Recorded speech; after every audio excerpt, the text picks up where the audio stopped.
Hi peeps, today I thought I'd do something a bit different. I'm right now in self-isolation. I'm very isolated. And so I decided to do something else. So here we have Sweden, and it's divided up into the different houses that control the areas. The king of Sweden controls this bit here, this darkish blue. Well, half darkish because that's the darkest you can get, and that's the lightest. So yeah, and so we're going to start with a battle. First battle we'll do is called the First Battle of Grimminhagen, and we'll open up this. It happens about a bit more north. It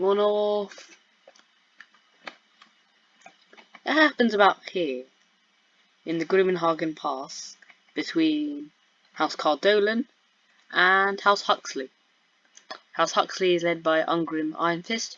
House Cardolan is led by Lord Henry Cardolan. So, what happened was there was a border dispute between House Cardolan and House Huxley.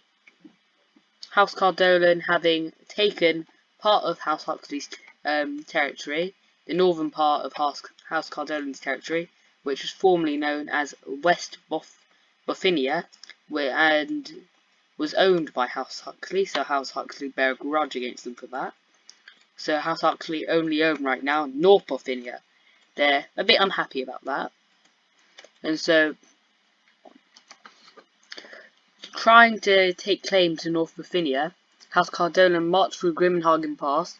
However, Ungrim Ironfist sets a cunning ambush. He takes on about 1,300 enemies with only a force of 720. It looks like he's going to win.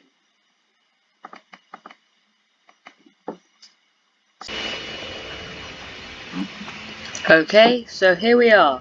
The First Battle of Grimminhagen. Let's watch how it goes. So as you can see, Ungrim Ironfist has a few troops.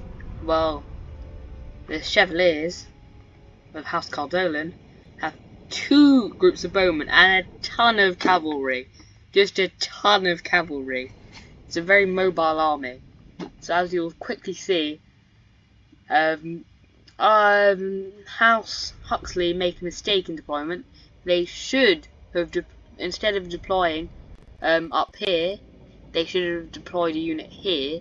How they decided to deploy here, here, and here, while going here, putting archers here, here, here, and here. Let's begin. When this thing loads.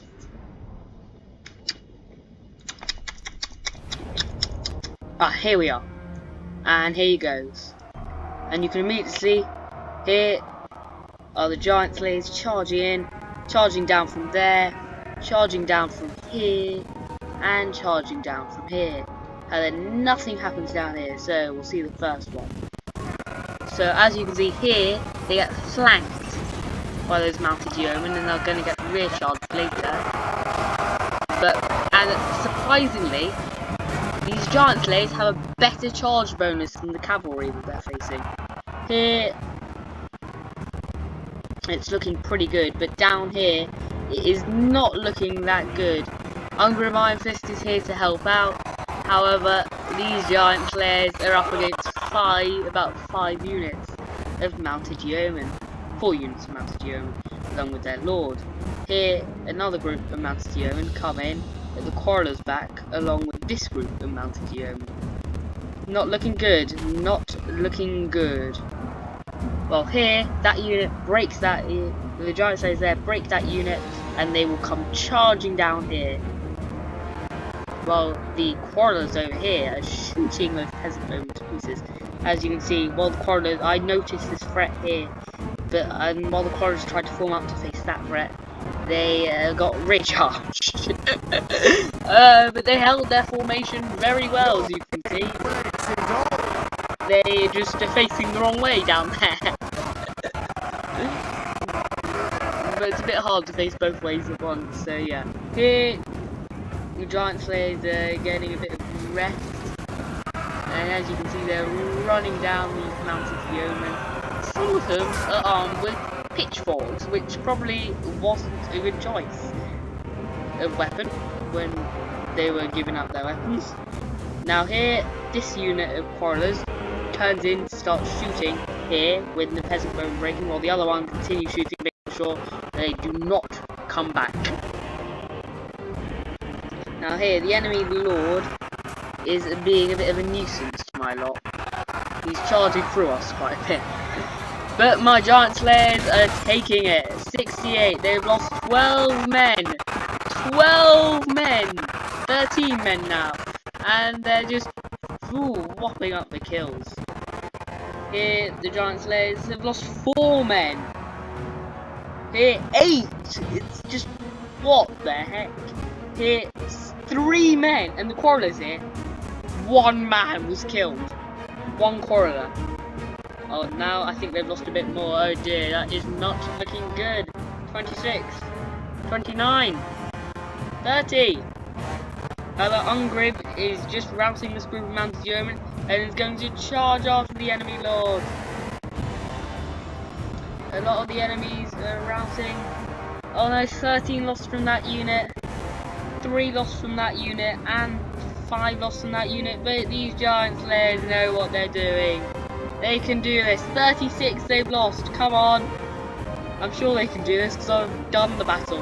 But yes, up here the quarrelers getting engaged. No, not lost anyone. And those mounted yeomen are not doing very well. Here the quarrelers have lost 7 men. And they're still smashing them to pieces. Ungrim going after the enemy lord.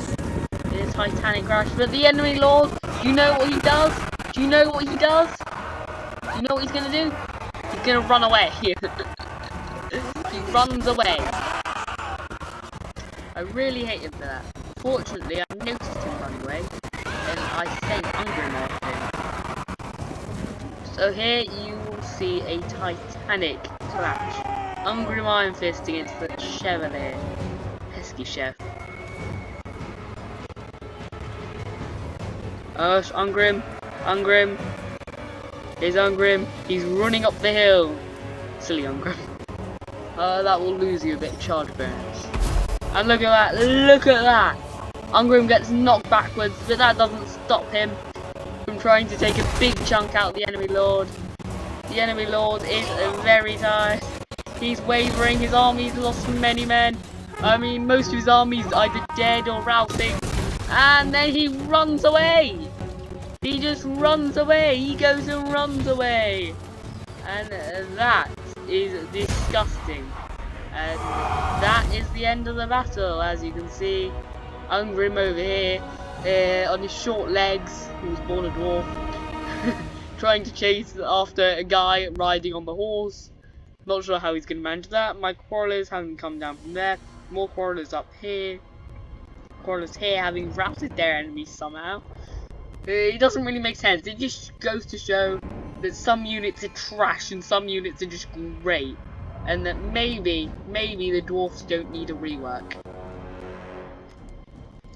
Thanks for watching. But this isn't the end. Nope, nope, nope. Now we have to see the casualty rate. Look at that! 179 kills. Most they got was 23 kills. Okay, we lost 98. 98, House Huxley. Well, House Cardolan lost 706. Okay.